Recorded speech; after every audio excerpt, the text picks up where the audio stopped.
Your client walks in the door and she's got lifting. What is the proper way to deal with it without damaging her nails? We're gonna take you through the steps right now on Nail School.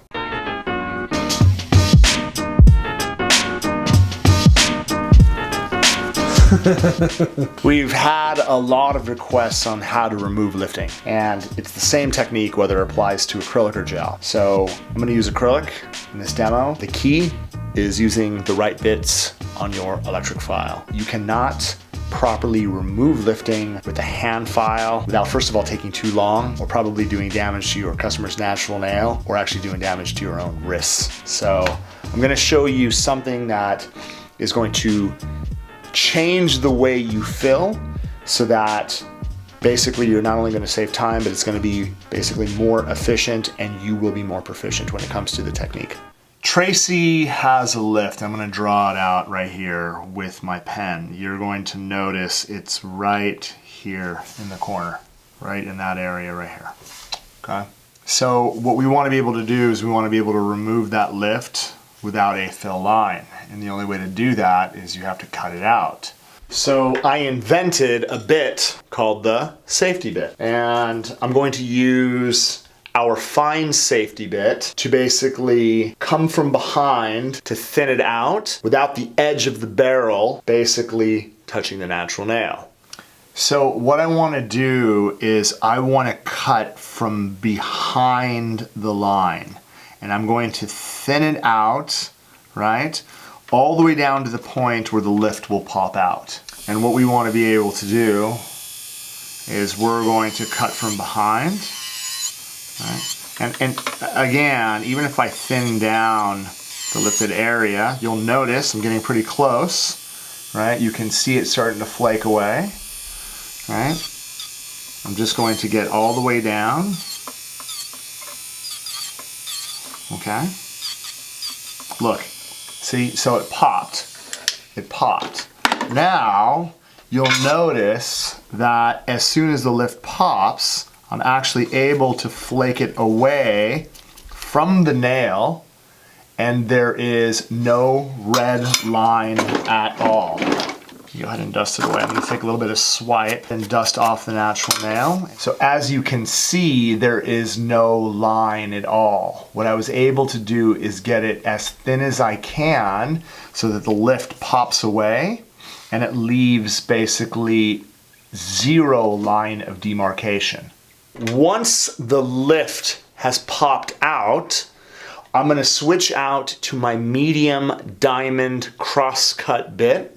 Okay, and what I'm going to do at a very low speed, I'm going to remove the shine from the exposed natural nail. So with really gentle pressure, what I want to be able to do is I'm just going to lightly remove the shine from her natural nail by just tickling it away.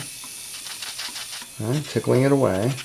And then I can actually take the shine off the rest of the nail as well.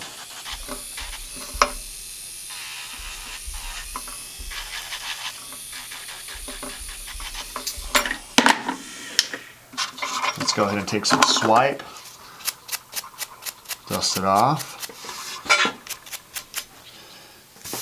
And you'll notice as it dries, the exposed natural nail ends up drying chalky white as I wipe it away with swipe. Now what I want to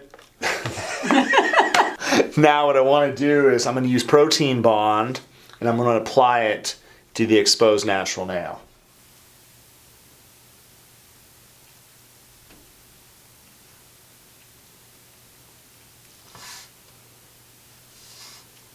If you get a little bit of product on top, it's not going to make any difference. You want to make sure after you apply it to all 10 fingers, you're going to come in with the second coat.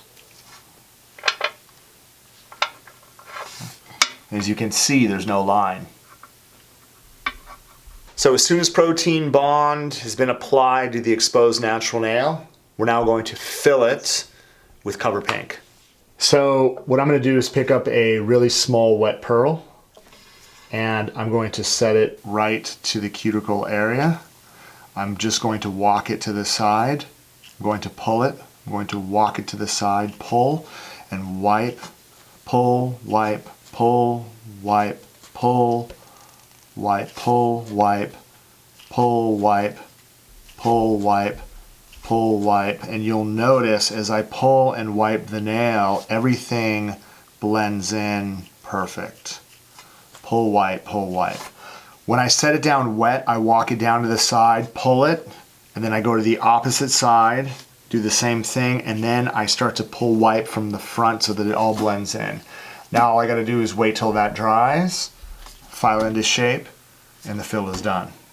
The key to removing lifting is having the right bits, having the right tool in order to cut behind the lift so that it pops without leaving that line of demarcation. The technique applies to gel as well. It does not matter if you're using a hard gel or an acrylic, it is the same technique. The only difference with hard gel is you have to put the base gel down first before you actually fill it with your choice of builder. If you follow this technique, you're not only going to have success with your fills, you're going to have a lot less problems.